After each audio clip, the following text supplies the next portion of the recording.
kita semua. Ya, hari ini kita mau belajar dulu dari 2 Korintus, Saudara. 2 Korintus 4, ya, ayat 1 sampai dengan ayatnya yang ke-13, tapi kita nggak baca semuanya. Ayat 1 sampai 2 saja. Harta rohani dalam bejana tanah liat. Kalau sudah dapat Bapak Ibu, mari saya mengundang untuk kita bangkit berdiri.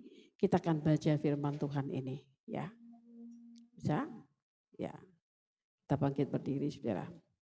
1, 2, 3.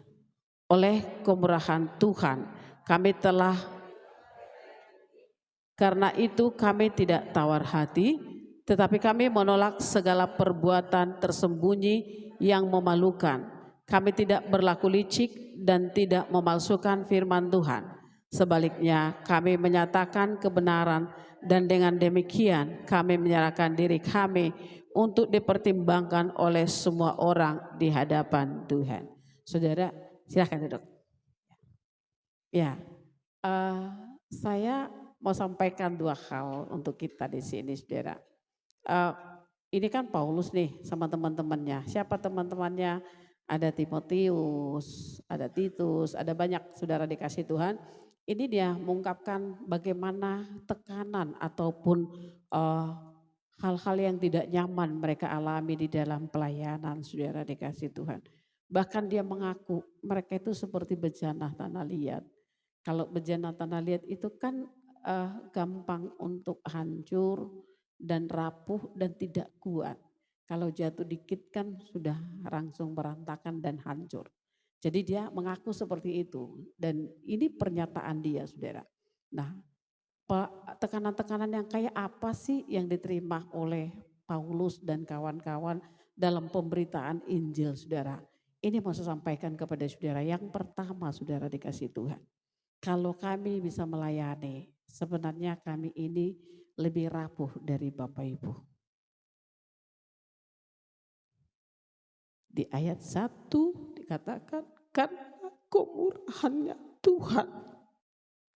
Jadi karena kemurahan Paulus mengakui kalau kami dapat melayani kalian jemaat di Korintus itu karena kemurahannya Tuhan.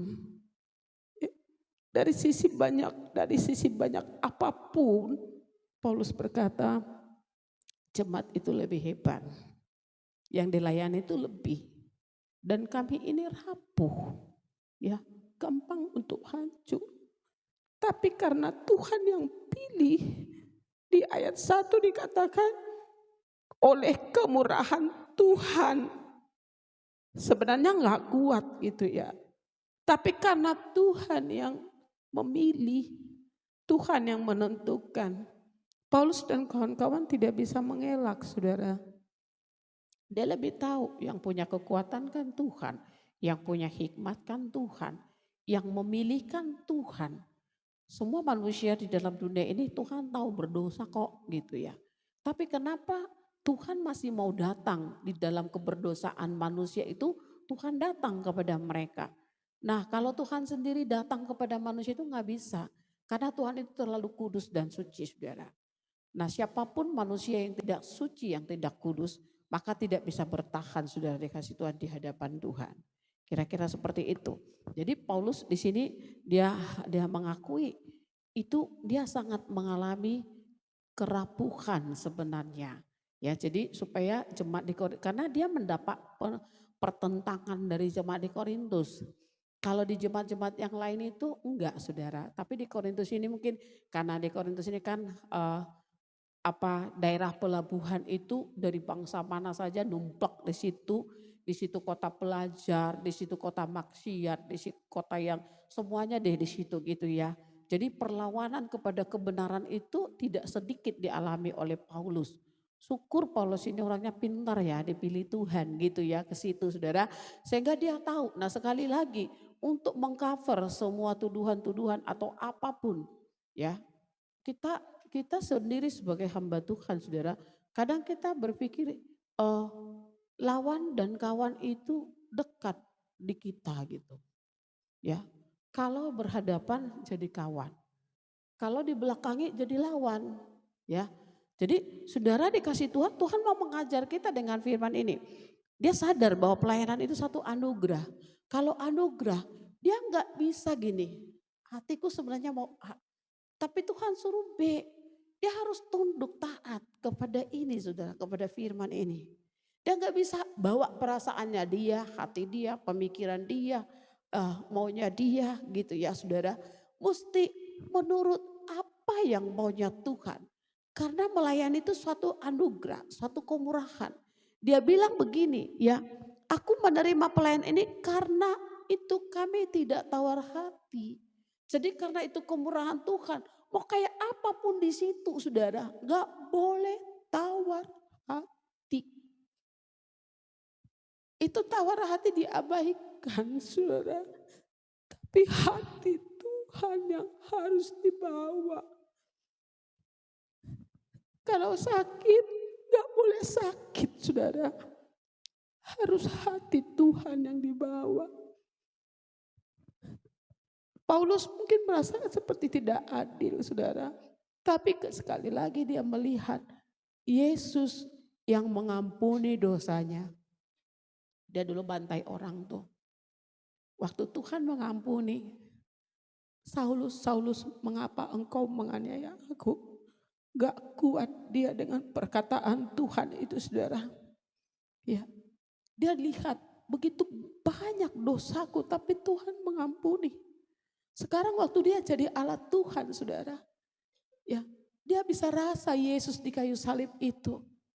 Makanya di sini saudara dikasih Tuhan. Dia sadar itu karena kemurahan Tuhan sekalipun mengalami banyak tekanan saudara. Dia berkata kalau dia sangat lemah gitu. Dia sadar dia itu cuma bejana tanah liat. Ya, kalau mau buat bejana tanah liat kan dari tanah liat tuh. Kan ada penjunan yang membentuk. Dia sadar si pembentuk buat dari tanah, tidak dari tembaga, tidak dari besi saudara. Tapi dari tanah liat supaya mudah dibentuk. Dan dia tahu persis penderitaan yang dialami dia untuk menuntun orang. Untuk membawa Saulus yang tadinya Saulus saudara. Supaya dia menjadi Paulus saudara. Ya, menjadi alat hamba yang diurapi oleh Tuhan. Dia harus melalui proses. Dulu dia menganiaya jemaat. Sekarang saudara, secara batin dia dianiaya. Ya, dianiaya saudara. Tetapi dia tidak bisa berkata, jangan Tuhan. Ya, selalu dia berkata di dalam firman ini, karena Tuhan, saudara perhatikan ya. Di dalam ayat 7, ya, dalam ayat 7 dikatakan, tetapi harta ini kami punya dalam bejana tanah liat. Supaya mereka nyata kekuatan yang melimpah-limpah itu berasal dari Tuhan. Bukan dari diri kami. Saat dalam posisi sudah hancur, remuk, gak kuat.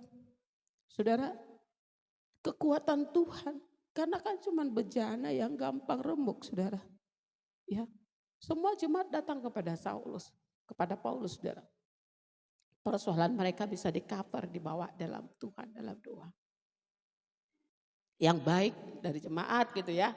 Semua 13 jemaat yang dituntun oleh dia datang kepada dia.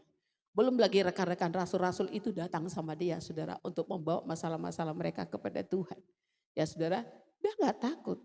Dia kuat untuk hal itu saudara. Ya. Apa yang dikerjakan oleh Saulus ini saudara? Ya. Di dalam kerapuhan, dia merasa kalau dia sudah tidak kuat. Dia tahu, ditulis dialah di ayat 7 ini. Bahwa kekuatan yang ada sama kami sebagai pelayan kata Paulus itu dari Tuhan melimpah. Ya. Jadi dia tahu saudara, di dalam ketidakmampuan ya, ke siapa? Tuhan lihat kasihan ini Saulus ini, Tuhan kasih kekuatan. Saudara ingat waktu Yesus di Taman Getsemane, dia kan sebenarnya adalah Tuhan yang turun jadi manusia. Gitu ya. Kita rasa Tuhan Yesus kuat gak? Menurut Anda Tuhan Yesus itu kuat gak? Banget. Ya, kuat ya. Banget ya. Kuat. Tapi saudara tahu gak? Yesus mengalami titik-titik ketidakkuatan itu di Getsemane. Ya. Secara manusianya dia tidak kuat. Bapak, kalau boleh cawan ini berlalu. Tapi satu sisi yang lain, dia mengasihi Bapaknya dan dia lihat Anda dan saya. Kalau enggak ada penyalipan, enggak akan ada kehidupan manusia di sorga, saudara. Maka dia harus mengambil itu. Tapi pengakuan yang jujur, Bapak, jikalau boleh biar cawan ini berlalu daripada aku. Apa yang terjadi, saudara? Titik-titik remuknya Tuhan. Bapak di sorga mengutus malaikat untuk memberi kekuatan, saudara. Sama dengan Saulus yang disebut Paulus itu, saudara. Dalam titik-titik ketidakmampuan dia, ayat 7 ini melimpah kekuatan Tuhan, saudara. Ya, melimpah kekuatan Tuhan sama dia. Ini pula yang membuat dia tidak bisa mengkhianati kebenaran yang dia terima, saudara. Dia tidak mau mengkhianati kebenaran karena dia sudah terima itu dari Tuhan. Mengubah hidupnya, saudara. Saya sebenarnya dari kemarin saya bilang sama Tuhan, aku gak sanggup bawa firman ini. Gak bisa aku, Tuhan. Akhirnya aku bilang sama anak, kakak yang bawa firman ya. Iya Mi katanya. Tapi terakhir dia bilang, Mami aja deh, kan itu kan perjamuan. Ya karena Tuhan yang suruh, karena Engkau yang suruh, aku harus bawa Tuhan. Tapi kalau boleh aku jangan nangis, Kak. Saudara, Paulus saat dia tidak kuat, ke siapa? Ke Tuhan.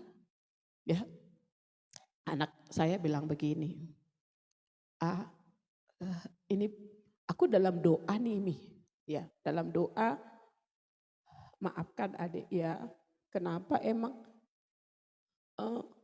di mataku Mami itu perkasa, kuat, kokoh, pokoknya hebatlah di mataku ya Mami. Itu terakhir, kenapa emang Dek? Iya, aku tahu Mami ada titik rapuh. Adik siap mendengarkan Mami. Enggak Dek, kamu kan lagi skripsi. Enggak kok, kan adik kan anak Mami.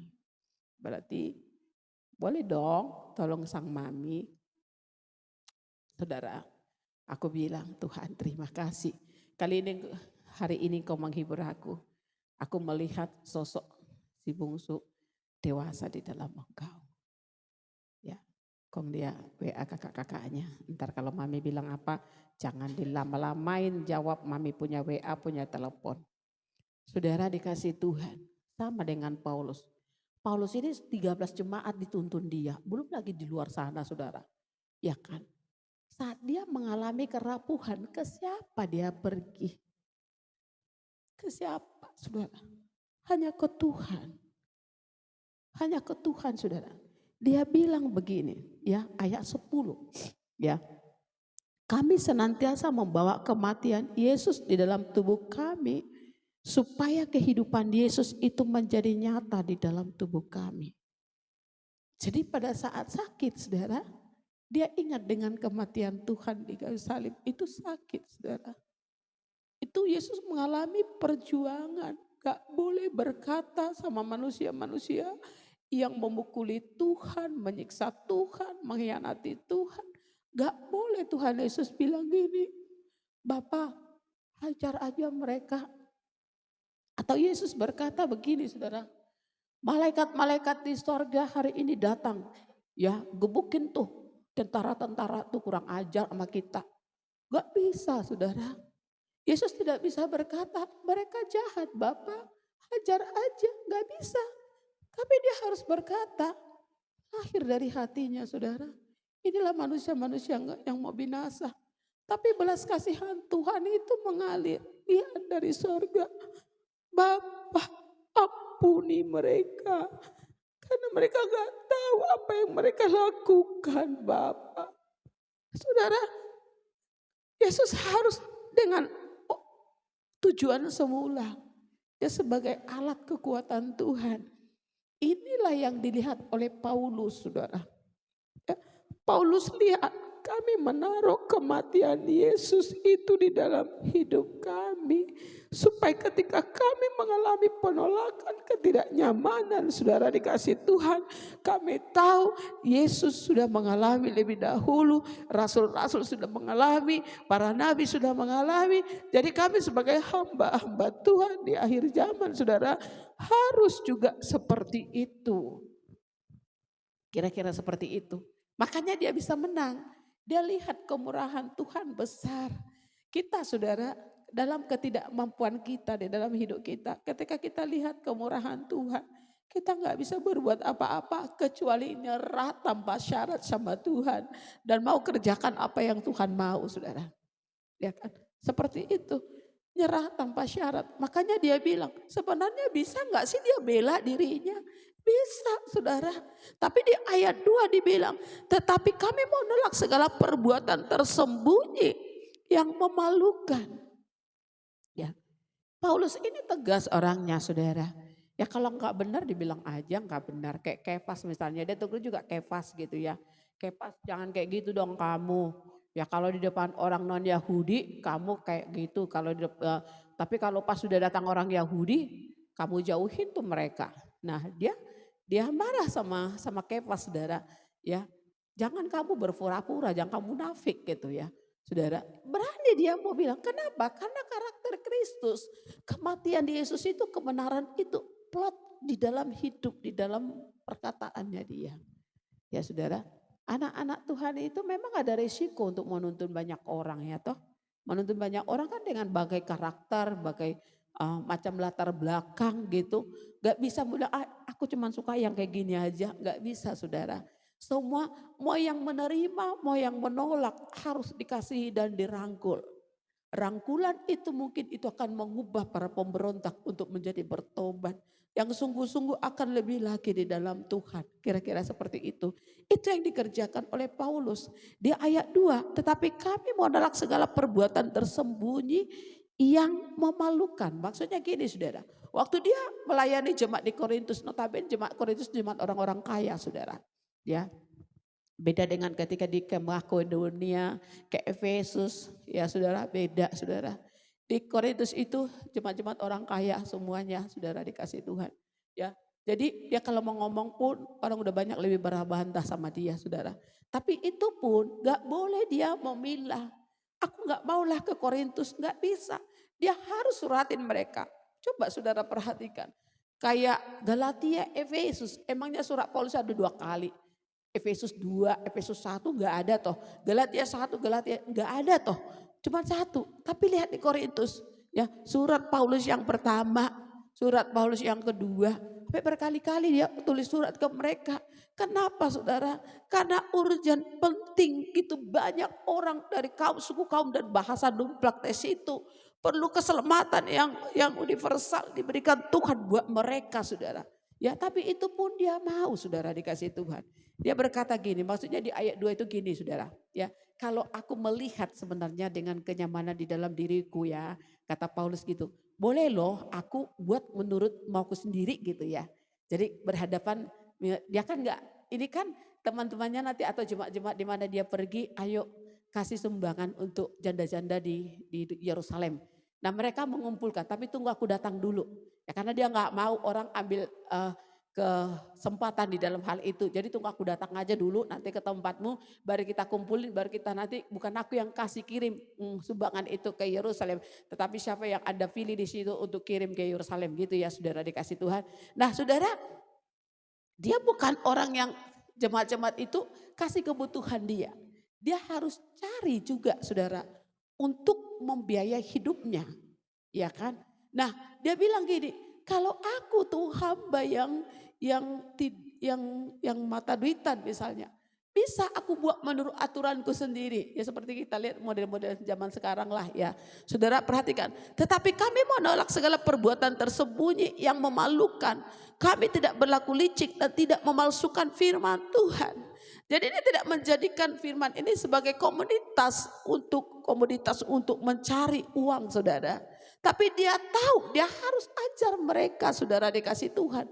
Kalau kamu gak kasih juga gak apa-apa. Kalau kamu kasih juga kasih untuk pelayanan. Kira-kira seperti itu saudara. Tapi sekali-kali aku tidak akan menghalalkan segala cara untuk ke situ gitu.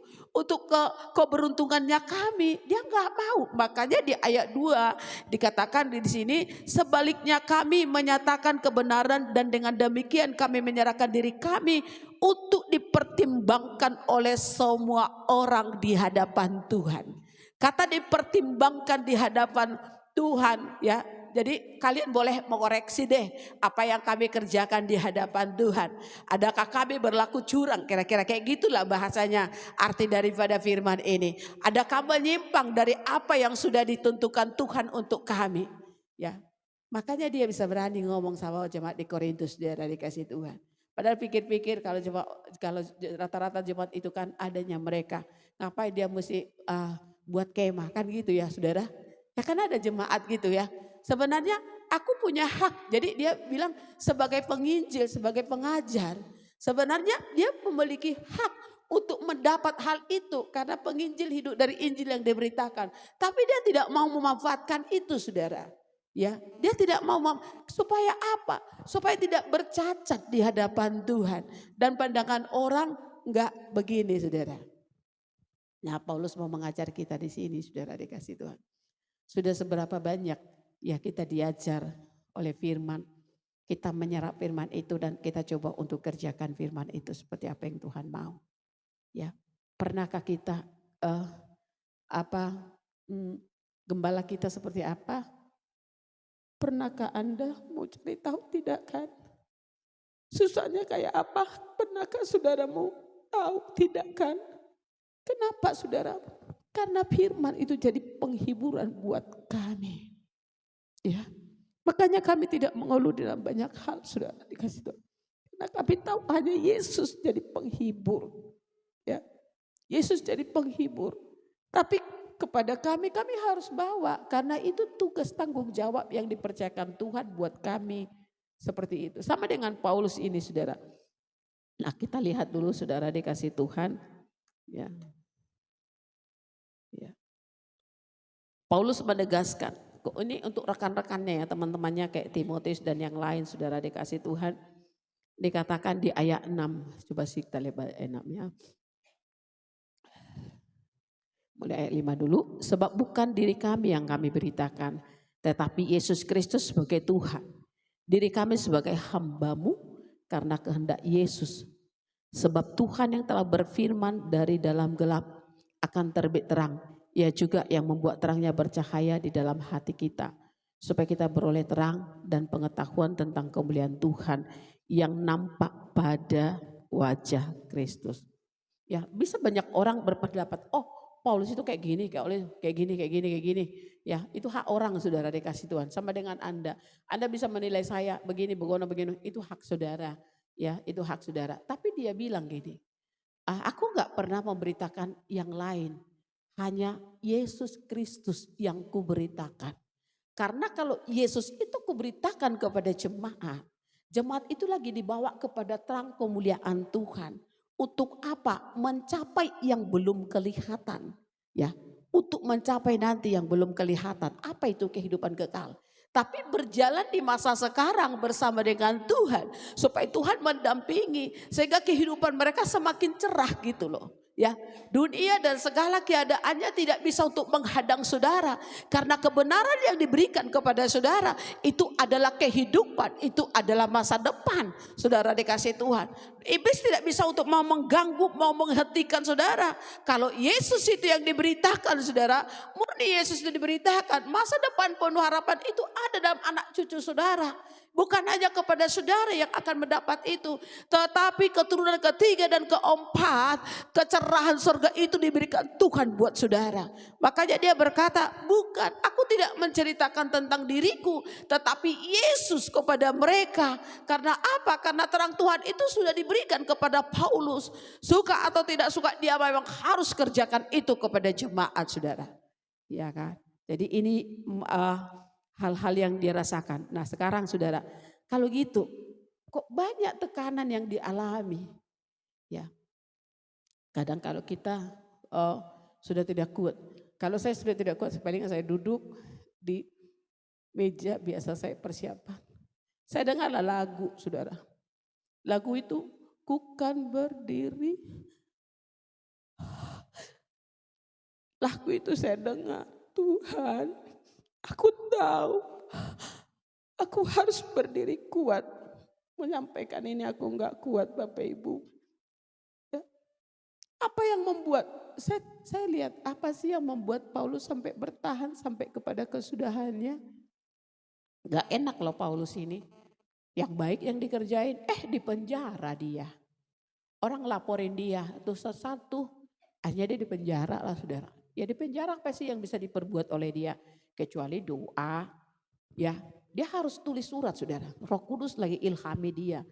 Ya, jadi di penjara itu kan gak ada lampu tuh. Tapi terang Tuhan, makanya di ayat 6 tadi saudara. Ya, dari dalam gelap akan terbit terang. Waktu dia dalam penjara itu, apa yang bisa diperbuat seorang Yakub, seorang Paulus saudara? Dia hanya duduk diam, dia tidak mau.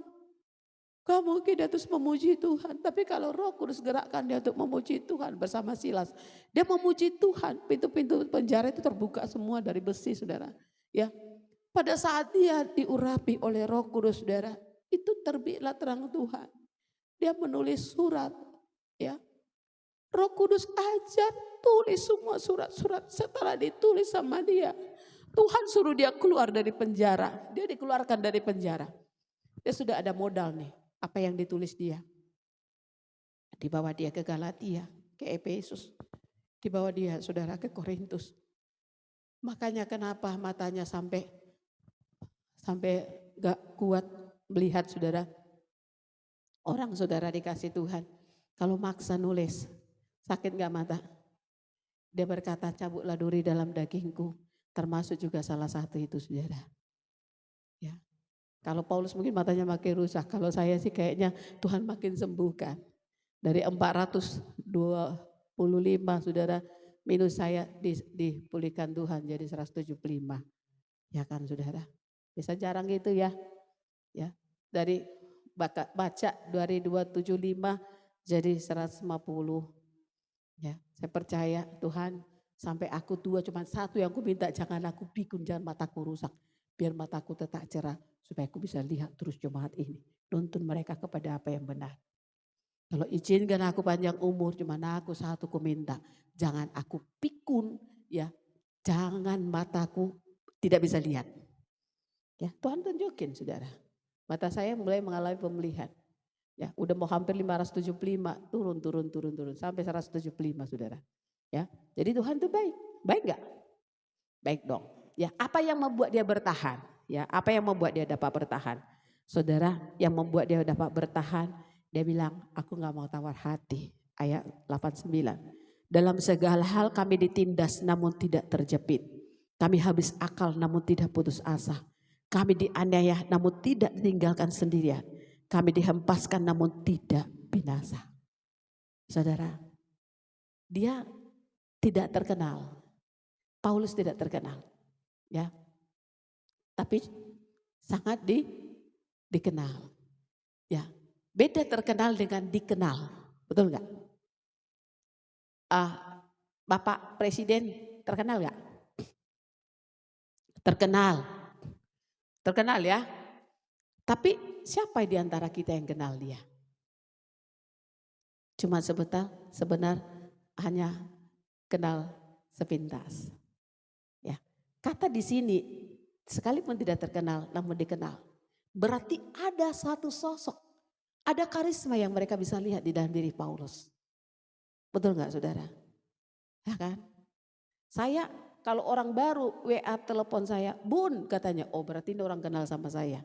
Kalau bilang ibu, tante, om, pak, oh ini enggak kenal, diabaikan aja itu. Ya, jadi kalau bilang bunda, oh siapakah? Enggak disimpan sih nomornya. Bunda ini lupa loh 15 tahun lalu. Ayah, mau ingat 15 tahun lalu siapa gitu ya. Bilanglah siapa tuh nama gitu ya saudara. Baru bilang, oh panjang lauk kita saudara dikasih Tuhan. Memang kalau udah dibilang bunda, oh berarti ini kendal ini ya. Kalau udah dibilang ibu, om, tante, pak.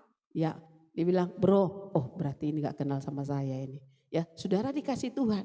Dia berkata, apa yang membuat dia dapat bertahan? Kan ditindas dia di sini, ya. Ya, dalam segala hal kami ditindas. Perkataan dalam segala hal. Berarti gak ada waktu kelegaan mereka dapatkan. Bapak Ibu, kami di sini masih ada waktu kelegaan kami alami loh. Ya Hana, masih ada waktu kelegaan kau alami. Paulus itu enggak loh. Dalam segala hal dibilang. Berarti terus dia mengalami, saudara, dikasihi Tuhan, tekanan di dalam hidupnya. Dalam segala hal kami ditindas, namun kami tidak terjepit, ya. Kami habis akal tapi tidak putus asa. Kami dianiaya namun tidak ditinggalkan sendirian. Justru dalam seperti itulah dia berkata gini, ya, sebab kami yang masih hidup ini terus-menerus diserahkan kepada maut karena Kristus. Setiap waktu diserahkan kepada maut. Tetapi apa dia katakan, saudara, dikasih Tuhan, sekalipun maut itu bergiat banget untuk menjatuhkan, untuk menghancurkan, untuk mau menghentikan langkah Tuhan di dalam kehidupannya, justru dia berkata, aku justru dengan seperti itu rohku, imanku semakin maju di dalam Tuhan. Kenapa? Karena Tuhan memberi kekuatan. Jadi setiap kejadian demi kejadian yang dialami Paulus ini sakit di dalam daging dia sebagai manusia itu ada rasa sakit juga, saudara. Seperti ditindas dia rasa sakit juga. Dia rasakan sakit itu, saudara. Tapi saudara, dari situ dia mendapat pengertian ilahi dari Tuhan. Makanya baik Tuhan kan. Pengertian yang didapat sama si Paulus ini ditulislah sama kita. Itulah yang membangkitkan Bapak Ibu. Ya, itulah yang menyemangati Bapak Ibu. Itulah yang membuat Bapak Ibu dalam keterpurukan saudara mau bangkit karena membaca surat-surat Paulus ini, saudara. Ya. Jadi setiap kejadian demi kejadian tak nyaman itu enggak berlalu begitu saja. Kalau anak-anak Tuhan itu, saudara, diberikan Tuhan buat mereka hikmat bijaksana untuk dapat sesuatu apa sih di situ gitu, ya. Jadi pembelajaran demi pembelajaran untuk para rasul-rasul ini mereka dapat. Nah, mereka dapat itu mereka tulis, mereka ajar kepada jemaat. Jemaat itu maju dengan apa pengalaman yang dialami oleh Paulus, saudara. Ya, seperti itu. Jangan kita memandang gini, kasihan tuh bunda itu, gak usah lagi diapain. Ya, justru saudara gini, kalau saudara diutus seseorang kepada hidup saudara, ya, Anda terlalu banyak belas kasihan dengan ini dan itu. Anda yang rugi sendiri toh, ya kan? Anda rugi sendiri toh, rugi sendiri. Sama dengan putri saya, lihat sibuk, kasihan si mami, capek lelah, udahlah, nah, diam. Ya, kasihan si mami, capek. Ya, penat sendiri dengan beban sendiri, pikul sendiri. Capek enggak? Capek, saudara. Enggak kuat. Kalau ada 2 orang pikul, enak ringan enggak? Ringan enggak? Ringan, saudara. Ya kan? Apa yang kita tidak bisa sama-sama dong bawa sama Tuhan. Nah, akan ada efeknya. Kalau kita tahan-tahan, kita sendiri enggak bisa. Ya.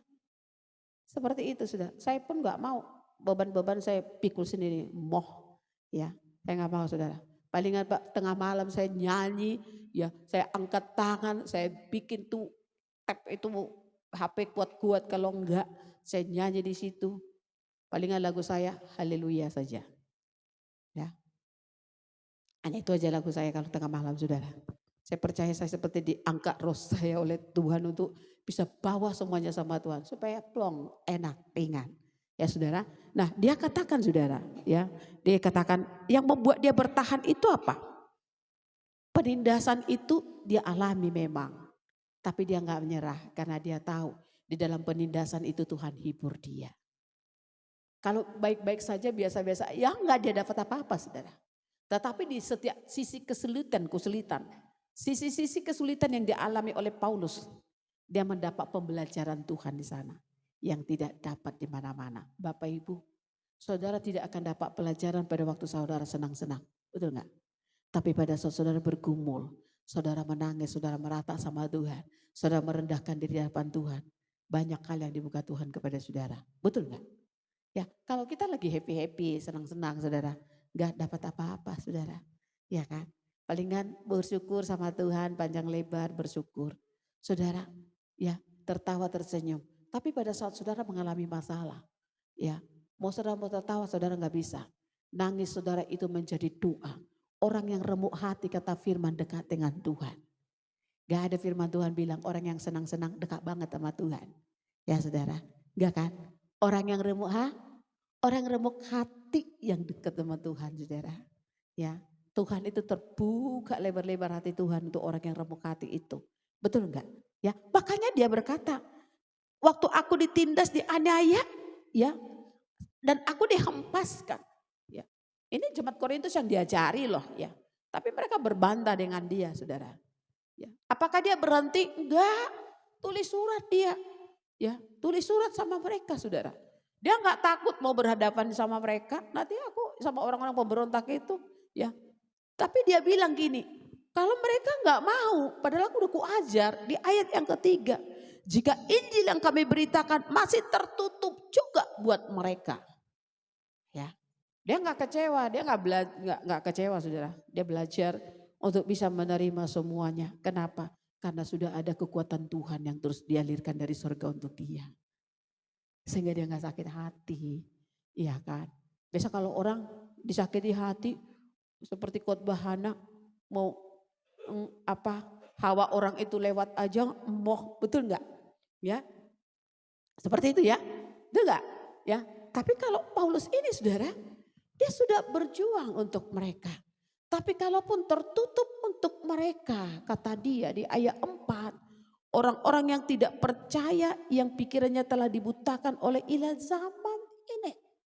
Ya, kenapa sampai tertutup? Mereka udah diajari. Kenapa sampai tertutup? Karena mereka nggak membuka hati mereka, nggak mau percaya kepada Tuhan. Ya, mereka melulu lihat yang apa mata mereka lihat. Ya, padahal hal-hal surga itu bukan apa yang dilihat oleh mata. Hal-hal surga itu yang tidak terlihat oleh mata, saudara. Ya, tapi nyata itu ada, betul ya? Orang-orang itu kan mau bukti dengan mata kelihatan kerajaan surga ada, betul nggak? Ada tahtanya, ada rajanya, ada apa aja di situ. Mesti nyata kelihatan gitu ya, saudara. Ya, padahal kerajaan surga itu, saudara, untuk sekarang mata kita ini belum lihat, tapi harus penuh dengan iman percaya. Karena ada waktunya, bukan hanya dengan kita dengar, tapi sudah dengan kita lihat. Ya saudara dikasih Tuhan, makanya dia bilang ya mereka tertutup. Akhirnya kan dia coba ini ribuan tahun yang lalu, katakanlah 2000 tahun yang lalu. Kok bisa udah tulisan bagus kayak gini sih ada sama Paulus tuh. Ya kan, harusnya kolot gitu ya. Tapi dia bilang ya pikiran telah dibutakan oleh ilah zaman ini, ilah zaman ini. Ilah-ilah zaman ini kan baru zaman ini. Waktu zamannya Paulus kan belum kelihatan ilah-ilah itu, saudara. Hanya berhala-berhala doang. Tapi kenapa pakai bahasa ilah, bahasa yang udah maju. Ya hebat Paulus ya. Dia hebat karena Tuhan hebat, saudara. Ya seperti itu. Jadi saudara dikasih Tuhan. Ya kesalahpahaman. Ini kesalahpahaman ini tuduhan dari jemaat di Korintus nih. Udah diajari mereka, nuduh dia gitu. Ya saudara dikasih Tuhan ya. Dan meragukan lagi kerasulannya. Yang rasul itu kan cuma 12 ini rasul gadungan nih ya. Gitu saudara. Padahal dia udah jelasin sama mereka. Yang memanggil dia sendiri adalah Yesus. Saudara perhatikan. 12 rasul itu yang memanggil siapa? Kalau Bapa di sorga manggil nabi disebut nabi. Kalau Bapa di sorga mau memanggil Joel, misalnya Joel ini hidup di zaman Nabi ini, ya Nabi Yoel lah, anggaplah Nabi Yoel itu hidup inkarnasi sekarang ada di sini. Ya saudara, Bapa di sorga yang memilih Joel nih, berarti disebut Nabi. Yesus memilih 12 murid-muridnya, ya disebut apa? Nah, waktu si Saulus ini pergi ke Damsyik dan membantai orang-orang pengikut jalan Kristus, saudara, jalan salib. Yesus berkata, Saulus, mengapa engkau menganiayaku? Di situ Tuhan pilih dia. Aku akan pakai dia untuk menjadi alatku. Kata Tuhan sama si Ananias ya. Lah, dia pembunuh loh Tuhan. Namanya itu gak baik loh Tuhan, kata Ananias. Iya, betul. Tuhan bilang gini, tapi dia aku pilih untuk menyampaikan Injil, kebenaran, mempertobatkan orang-orang di luar Israel. Ya, Yesus nggak bisa membuat apa-apa, saudara. Terima keputusan Tuhan. Dialah rasul. Kerasulannya itu masih terlalu sangat mudah. Tapi karena Yesus yang pilih, saudara dikasih Tuhan, gak ada yang bisa membantah. Anda jadi anak Tuhan, gak ada yang bisa membantah saudara jadi anak Tuhan. Amin. Karena Tuhan yang pilih saudara. Amin. Saudara dikasih Tuhan. Perhatikan di sini, ya kan? Orang-orang di 2 Korintus 2 Korintus ayat 10 nanti kita lihat saudara.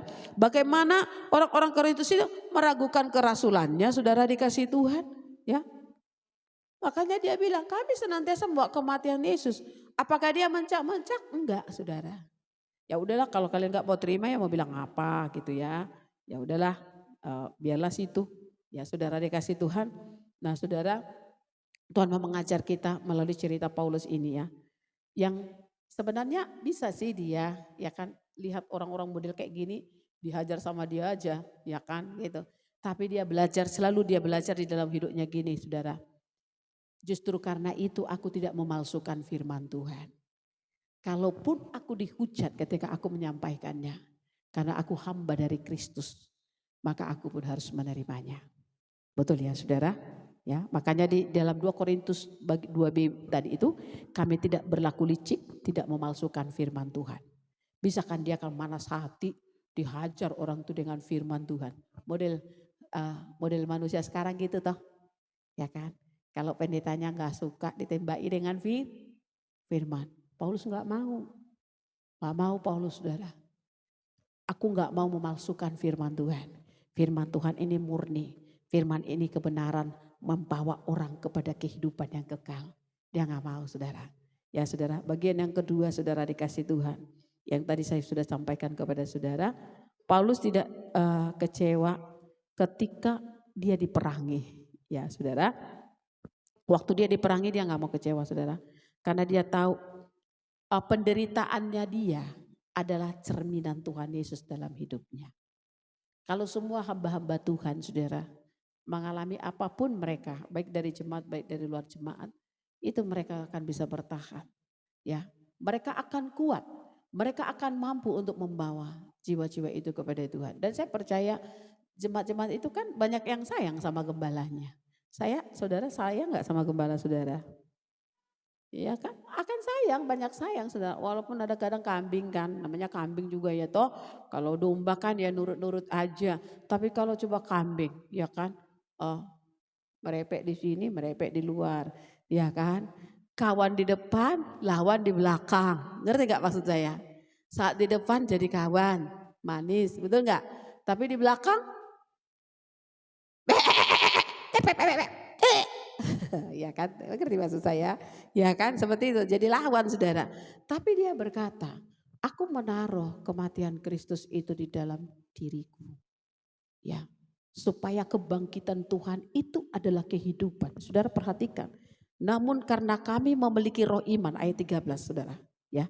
Namun karena kami memiliki roh iman yang sama seperti ada tertulis. Dia berkata, aku percaya sebab itu aku berkata-kata. Maka kami juga percaya dan sebab itu kami juga berkata-kata. Maksudnya dia sudah dibentuk imannya oleh Tuhan. Kebenaran itu membuat rohnya semakin kuat di dalam Tuhan. Jadi ketika badai datang pun saudara dikasih Tuhan. Diterpa badai dia tetap bisa berdiri kuat. Di dalam banyak tekanan pun dia tetap harus muncul. Orang kalau ditekan muncul amarah. Tapi Paulus ketika dia ditekan saudara dikasih Tuhan. Lahir pengertian-pengertian ilahi. Yang tidak terpahami oleh kita di dalam kita di Korintus ini saudara. Hebat ya. Saudara, waktu saya masih baru bertobat, saudara, tahun 88. Saya bilang gini, ya Tuhan, bisa enggak sih? Sedikit aja, ya enggak saya minta banyak. Sedikit saja, seperti Paulus itu punya pengertian, bolehkah aku ngerti dikit, aku bisa ngajar orang?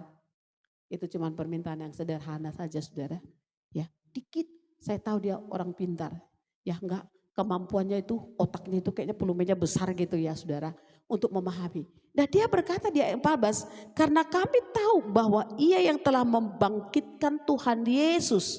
Jadi saudara, penderitaan yang dialami oleh Paulus, apakah membuat dia keluar? Ini altar disediakan untuk Saulus, saudara. Paulus, tuh dia di situ. Apa dia kabur lari? Dia cari yang nyaman, yang enak. Gitu? Enggak. Di ayat 14. Saudara baca di ayat 14. Ya. Ya. Jadi dia mengalami siapa yang membangkitkan Yesus dari kematian? Bapa di sorga. Kalau Bapa di sorga membangkitkan Yesus dari kematian, saudara, dengan kemuliaannya, waktu saudara bangkit, yang membangkitkan saudara, meneguhkan iman saudara, membuat roh saudara kuat, membuat saudara kuat apa saudara hadapi, apa yang saudara hadapi, itu Tuhan yang menaruh itu, saudara. Ya. Kalau percaya saja, Anda tidak akan hancur oleh perkataan apapun. Tapi Anda maju. Perkataan itu seperti dorongan yang membuat saudara harus bangkit dan maju. Enggak mundur, enggak stagnasi di situ. Tapi saudara harus maju. Perkataan orang itu jadi motivasi buat saudara. Walaupun orang yang berkata itu mau menghancurkan saudara. Tetapi oleh firman, oleh Tuhan saudara. Dibuatlah itu menjadi cambuk untuk membuat engkau maju dan berhasil. Disitulah Tuhan menguduskan dan mengurapi dan memberkati engkau. Sehingga ketika kau jadi berkat bagi semua orang, mereka cuma terpelongok melihat semua perkataan mereka enggak benar, saudara dikasih Tuhan. Apa yang kau pilih di hadapan Tuhan, dimunculkan Tuhan kebenaranmu itu seperti rembang di tengah hari. Semua orang melihat, enggak ada yang bisa membantahmu. Amin, saudara. Makanya sekalipun dia diragukan sama jemaat di Korintus, apakah dia berhenti sampai di situ? No, tidak. Dia pergi ke Efesus, dia pergi ke Galatia, dia pergi ke Filipi, dia pergi ke Tesalonika. Dia ajar mereka semua dengan firman. Sebab dia tahu firman itu kekuatan yang menghidupkan dia. Maka firman itu juga akan menghidupkan setiap orang yang percaya kepada Tuhan, saudara. Sama dengan Bapak Ibu, Anda sudah dikuatkan oleh firman. Jangan biarkan cuma di taraf saudara saja damai sejahtera Tuhan. Harus kepada anak cucu saudara. Amin. Para ibu-ibu, mak-mak, bapak-bapak ini, beri kesempatan untuk keturunan ketiga dan keempat dalam hidupmu. Harus menikmati berkat sorga. Harus menikmati kebebasan, pelepasan saudara. Harus menikmati kebahagiaan sorga itu ada dalam kehidupan saudara. Jadi bagi bapak ibu yang sudah bertobat, sudah takut akan Tuhan, jangan takut. Keturunanmu adalah bagian Tuhan untuk Tuhan memberkati. Mereka adalah generasi gereja. Mereka adalah generasi sorga. Kalau generasi sorga, di mana mereka ada tetap akan jadi alat Tuhan saudara. Mau di bangsa mana ditaruh Tuhan mereka saudara, mereka kata tak akan menjadi alat Tuhan, ya akan memasyurkan Tuhan yang ada dalam hidupmu. Mereka akan lihat berbahagia sama keturunan Syanuate. Ya saudara, kenapa saudara dikasih Tuhan? Firman itu kehidupan yang bisa mengubah. Jangan engkau takut dengan masa depan anak-anakmu. Mereka ada di tangan Tuhan. Mereka generasi sorga saudara. Kalau generasi sorga bernilai, maka Tuhan kasih hari ini firman Tuhan ini buat kita. Amin. Bagi para pekerja ataupun hamba Tuhan ataupun bagi anak-anak saya, kuatlah di dalam Tuhan. Itu satu proses saudara. Sebelum kita dimuliakan memang harus mengalami ini dulu dong. Ya kan, bagaimana kita mau bilang Tuhan itu baik kalau kita gak pernah dihianati. Betul gak saudara? Yesus itu dihianati. Kok Yesus bilang, Pet makasih ya. Gak ada saudara. Tuhan cuma memandang begini. Tapi di hati Tuhan dia berdoa. Tuhan sudah kasih ingat. Betul gak saudara? Disitulah titik lemahnya Petrus. Disitulah titik kekuatan surga berdoa untuk Petrus. Mari kita semua kita meteraikan firman ini dengan darah Yesus. Terima kasih Yesus.